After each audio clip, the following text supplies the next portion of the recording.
La estrategia del día es traída para ti por bloomberglinea.com. Muy buenos días. Carlos Slim nuevamente dio de qué hablar en su tradicional conferencia de prensa anual. Desde telecomunicaciones, economía, una gran flor a Claudia Sheinbaum, su opinión sobre los aranceles y unos derechos que no quiere perder. Por supuesto que habló de otros temas, pero aquí vamos a destacar primero los más importantes. No olviden hacer clic al botón de seguir del podcast, activar la campana para que así ustedes puedan recibir la alerta de un episodio nuevo cada mañana. ¿De qué estamos hablando? Carlos Slim no puede ocultar su resentimiento. Debatible o no, y solo describiendo lo que uno ve. Al empresario más rico de México y de América Latina le desespera, le enoja, le molesta, le duele que le recuerden no haber podido obtener lo que siempre buscó, la televisión de paga. La tarde del 10 de febrero, durante su ya clásica conferencia de prensa anual, así lo hizo notar apenas llegaba a sus oídos la palabra que ha perseguido por más de una década a su negocio de telecomunicaciones, la de preponderancia. Nosotros tenemos un mal recuerdo. Ya el que nos regularan, hicieran cosas, nos quitaban cosas, etcétera. Está bien, ya se aceptaba. ¿Qué otro problema tuvimos con el IFETEL? Nunca nos dio la televisión de prepago. De hecho, hubo un momento en que se iba a dar, pero pues los hicieron marchar para atrás, entonces no los entendemos. Entonces lo que sí puedo decir es que no era tan autónoma. Bueno, el IFETEL ya no existe. Tenemos años pidiéndole al IFETEL quitar los teléfonos públicos porque ya no se producen teléfonos públicos. Y tenemos 530,000 teléfonos públicos regados por toda la República. No nos ha autorizado que reduzcamos el número de teléfonos. La política de preponderancia. Entiende que Telmex no tiene preponderancia, hombre, entiende español. A ver, Telmex no tiene ninguna preponderancia, por favor, subráyenlo. Tiene cero de televisión de paga, cero participación de televisión de paga, ¿sí? En banda ancha debe tener ha crecido 38%, digamos, del mercado, 30 y tantos por ciento del mercado. Entonces, si tiene 0 acá, 38 acá, lo que tiene es muchos teléfonos antiguos que no se han cancelado, que ya son un producto obsoleto, que ya no es un objetivo del mercado, etcétera. Telmex no es preponderante. Telmex tiene al revés, tiene una desventaja. No lo han dejado dar de servicio televisión de paga a sus clientes. Así prendieron la mecha del ingeniero Slim los miembros de la prensa en la primera hora y 20 minutos de esas casi 5 horas que se dedicó a responder los cuestionamientos, pero también a dar una clase de historia sobre el camino recorrido de su emporio y, aunque quiso destacar lo más que pudo, también los resultados de su fundación Carlos Slim, así como los objetivos de inversión a futuro. Temas que, aunque con buena intención, quedaron en segundo plano. Porque preguntas naturales debían surgir sí o sí ante la desaparición del antes IFETEL, hasta hace poco conocido como IFT o Instituto Federal de Telecomunicaciones, por aquella reforma obradorista que eliminó a los órganos autónomos. Evitando responder explícitamente respecto a qué opinaba de su desaparición, a Slim se le removieron los sentimientos, haciendo énfasis que el negocio de TV de paga no se lo dio el IFT, pero tampoco ningún presidente. Sin embargo, dio a entender lo que ya todos escuchamos. A su parecer, el IFT no era tan autónomo, aunque le dio crédito por sí haber cumplido otras funciones. Slim ha estado impedido de ofrecer este servicio desde que obtuvo la concesión para operar a inicios de la década de los 90. Desde 2014, la empresa, sin embargo, fue declarada como agente económico preponderante del sector de las telecomunicaciones en México, lo que orilló a imponerle a la compañía medidas de regulación asimétrica y que hasta la fecha, su rival, que hoy es AT&T, ha considerado insuficientes.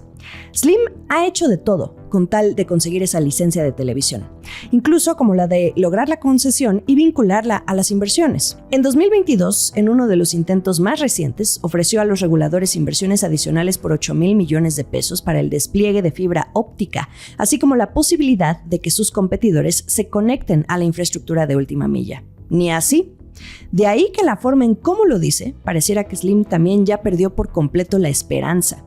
Ahora, en esta nueva etapa en la que el gobierno asume las funciones del IFT mediante la Secretaría de Economía, pero también la Agencia Digital de Transformación y hasta la Secretaría de Infraestructura, Comunicaciones y Transportes, a Slim ya se le mira escéptico, además de que hace ver que le tiene sin cuidado, porque precisamente dice que el IFT de por sí no era tan autónomo.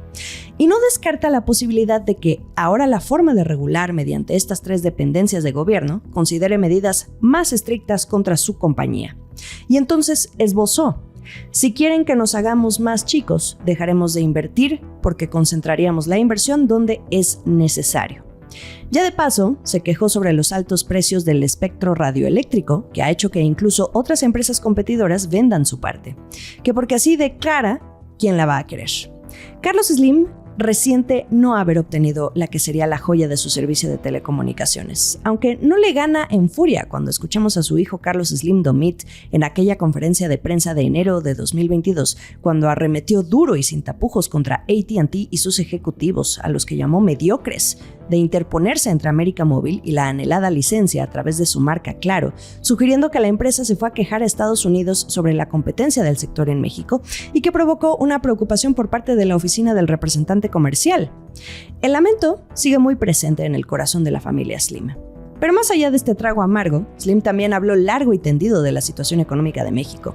Lo que más sorprende es la tremenda flor que le mandó a la presidenta Claudia Sheinbaum, con quien, vale recordar, hace un año en la conferencia de prensa de 2024 y en la antesala de las campañas presidenciales, le echó la bolita cuando se le cuestionó sobre las responsabilidades en la caída de la línea 12 del metro en 2021 y qué ocurrió cuando Sheinbaum gobernaba la Ciudad de México. Aquello dejaba ver un posible distanciamiento. Sin embargo, hoy la historia es diferente. Dice que no se ha vuelto a reunir con ella desde que ganó la elección, pero le envía un mensaje de que le agrada su Plan México, que tiene como objetivo la sustitución de importaciones. Se dice contento de las señales que ha mandado al juntar a todo el sector privado y tranquilo de que la presidenta no busca sangoloteos en los salarios y los costos. Sus palabras. También aprovechó para decir que no le gustan las reformas fiscales porque desestabilizan el entorno macroeconómico. Y sobre el Plan México, precisó que lo que más le llama la atención es el tema de incrementar la inversión a 25% del PIB. De hecho, pide que sea mayor a 25% y, de ser posible, este mismo año. Pide también que se mantenga la comunicación entre empresas y gobierno y de la gran necesidad de acelerar la inversión en infraestructura. A Carlos Slim, a 4 meses del nuevo gobierno, le está gustando lo que ve y, acorde a sus intereses de negocios, pero también a nivel país, por supuesto, manda sus mensajes. En otras noticias. Y bueno, ya nos la sabemos, que ya mejor mandamos esta noticia al segundo bloque de importancia, al menos de este episodio, y cual cuento de Pedro y el Lobo que tanto me gusta. Pues está ya la imposición de los aranceles de 25% al acero y aluminio por parte de Estados Unidos a todos los países, al menos en el papel, y a 24 horas de que el presidente Donald Trump los advirtiera desde un vuelo en el Air Force One el domingo. Dados los acontecimientos recientes con Colombia, México y Canadá, seguimos a la espera de lo que pase con China, pues ya nos la sabemos, especialmente por ese pequeño detalle, de nueva cuenta, de que no van a entrar en vigor inmediatamente, sino hasta el 4 de marzo. Es decir, sigue habiendo una ventana de un mes para, ¿qué creen?, negociar. Así que del avión al papel, pero con la posibilidad de que de nuevo se vaya la amenaza al infinito y más allá, pues ya ni las divisas se inmutaron como el peso mexicano. Como quiera que sea, este es un paso más de Trump por proteger a la industria estadounidense en aras de que vuelva a producir y no depender de las importaciones, considerando que tiene un déficit comercial muy grande. Sin embargo, la misma industria siderúrgica no considera que esa sea la mejor vía para hacerlo. En caso de que sí se apliquen estos aranceles, esto también incluye a México y Canadá, nuevamente siendo violatorios del TEMEC. Y específicamente hablando de México, imposible, por ejemplo, que no se nos venga a la mente ciertas empresas, pero una muy en particular, por ejemplo, Ternium, a cargo de Máximo Bedoya, hoy un empresario que se deja ver muy de cerca con la presidenta Claudia Sheinbaum desde aquella primera reunión con el sector privado en junio del año pasado, aún como presidenta electa. Ternium es una de las acereras más importantes de Latinoamérica, propiedad de la ítalo-argentina Tequint de Paolo Roca, y gran parte de su producción está justamente en Nuevo León, en la frontera con Estados Unidos, con el fin de producir y exportar el acero a ese mercado. Bedoya, a principios de diciembre, comentó en su calidad de presidente también de la Cámara Industrial de Nuevo León que sería una medida irracional el imponer esos aranceles de 25% al acero, porque dañaría a las industrias en ambos lados de la frontera, y más porque apunta a que Estados Unidos exporta más acero a México que lo que importa de México, pronosticando incluso un déficit al cierre de 2024. Hay otras empresas como De Acero o ArcelorMittal, calibrando un impacto que se vería en los precios. En fin, el acero no es un tema nuevo en la agenda tampoco. Ya desde inicios del sexenio del presidente López Obrador, que coincidió además con el primer mandato de Trump y esa imposición de los aranceles a estos metales, pues ha sido un ir y venir en la intención de que Estados Unidos ya deje por la paz esa presión, alegando que México no causa ningún daño a la seguridad nacional. En 2019 lograron eliminar esos aranceles. Ya a nivel general, esta reciente medida de Trump, que aún no se materializa, sería la de mayor alcance adoptada hasta ahora por el gobierno estadounidense al irse contra todo el mundo y aprovechar el comercio internacional como una fuente de ingresos. Y aquí destaco unos apuntes de la clase de economía que también nos dio el ingeniero Carlos Slim ayer sobre el tema arancelario. Desde su perspectiva, Slim considera que la situación de Estados Unidos no es buena por ningún lado que se mire, pero se suma a las cientos de voces que en los últimos días gritan al unísono que los aranceles no son la solución por los factores que ya conocemos, especialmente el inflacionario y en última instancia el impacto al consumo. La recomendación de Slim, quien a propósito dijo que por ahora no ha tenido tampoco contacto con Trump porque dice que lo está dejando acomodarse, nota mental, la última vez que lo vio fue de hecho en 2020, cuando el primer viaje de AMLO a Washington para firmar la declaración conjunta por el inicio del TEMEC. Bueno, la recomendación de Slim es que Estados Unidos tiene que ver qué cosas puede producir y qué no puede producir, aunque enfatizó en que al menos ya está actuando en las cosas más complicadas que tiene que hacer el país y que tiene que ver con el gasto, que lo debe reducir y encauzarlo a la inversión. Según sus propios cálculos, Estados Unidos solo invierte el 20% de su PIB, lo que consideró bajísimo, y así, dijo, no puede ir contra el 40 o 50% de China, y lo que quiere es que China precisamente no le quite el liderazgo a Estados Unidos. Entonces, insistió en que esa jerarquía global que busca Estados Unidos mantener no va a ser con aranceles, sino gastando menos, con menos costos, menos gastos y mandando los recursos a la inversión. También le recomienda a Trump, Carlos Slim, hablar con las empresas de Estados Unidos y decirles que tomen en cuenta al país e incluso a México. Slim, con esto da cuenta que es Team Norteamérica. Esto es el dato del día. Carlos Slim también mencionó a Taiwán como uno de los países asiáticos con los que México tiene que arreglar muy pronto su déficit comercial. Él, estando muy de acuerdo con la magnífica balanza comercial que hoy existe para México con Estados Unidos, al ser ya el principal socio comercial por arriba de China, indicó que aún hay mucho déficit no solo con Taiwán, también con Japón. Mucho trabajo que hacer, pues. Hay más, pero esos son los dos países que el ingeniero mencionó específicamente. Bueno, pues muy al punto su comentario porque les traigo el siguiente dato, cortesía de Bloomberg. Resulta que las exportaciones de Taiwán a México están registrando un récord, disparándose casi 500%, 479% para ser exactos, y todo esto en enero respecto al año anterior, hasta alcanzar $2.700 millones, según muestran los datos oficiales. Esto se debe principalmente a los envíos de unidades de procesamiento gráfico, que es un componente clave de los servidores de inteligencia artificial.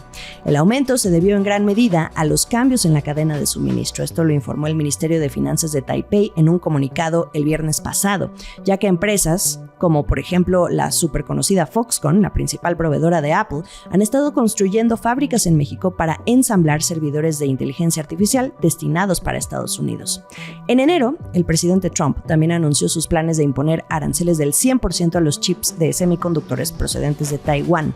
El ministro de Economía apenas dijo el sábado 8 de febrero que un grupo de funcionarios va a viajar a Estados Unidos para reunirse con el gobierno e intentar detener esa aplicación de los aranceles. El último sorbo.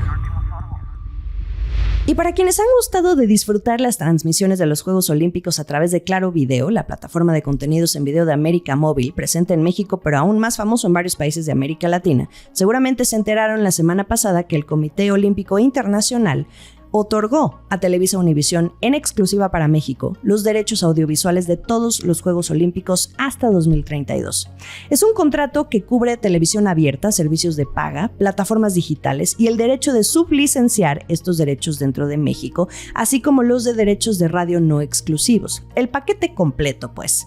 Televisa Univisión lo adquirió tras un proceso de licitación pública con el compromiso que representa emitir un mínimo de 200 horas de cobertura en los próximos 8 años para las Olimpiadas de Los Ángeles en 2018 y Brisbane en 2032, los Olímpicos de Invierno de Milano Cortina 2026 y de 2030 en los Alpes franceses, así como los Juegos Olímpicos de la Juventud.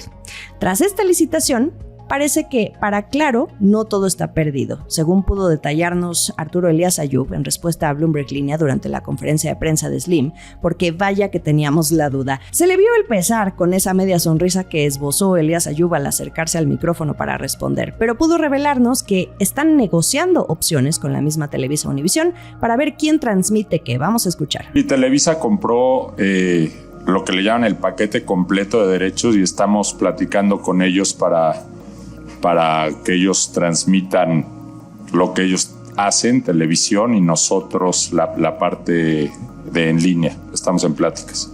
Bueno, más claro ni el agua, hasta en el tono sobre quién es experto en qué. Posteriormente, Elías Ayub, ya al término de la conferencia de prensa, nos dio más detalles respecto a que esperan que las negociaciones debieran concretarse este mismo 2025, debido a que hay elementos que preparar.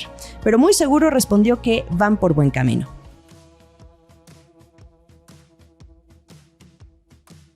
Ni modo, una que de verdad quiere hablarles lo menos posible de los aranceles para no sobrecalentarnos todos con el asunto, pero no se puede, imposible es el tema de hoy. Por cierto, un momento muy divertido de la conferencia de Slim se dio cuando mencionaron varias veces al famoso chilaquil, que servía de acordeón a los datos que pedía el ingeniero Slim. Ese era nada más y nada menos que Alejandro Elías, su nieto, uno de sus nietos, aunque más enfocado en su vida diaria a asuntos del deporte, no por ello sin dejar de ser aprendiz y bien insertado ya, como muchos otros herederos, en la dinámica del emporio Slim. Vaya examen que le puso su abuelo a la vista de todos. Lo mejor de la información económica y de negocios está aquí en La Estrategia del Día. Estamos en Twitter como @laestrategiamx. En Instagram me encuentran como @JimenaBusiness y en YouTube los episodios completos en video. ¡Feliz martes! Esta fue La Estrategia del Día, escrito y narrado por Jimena Tolama, producido por Arturo Luna y Daniel Hernández. Que tengas un día muy productivo.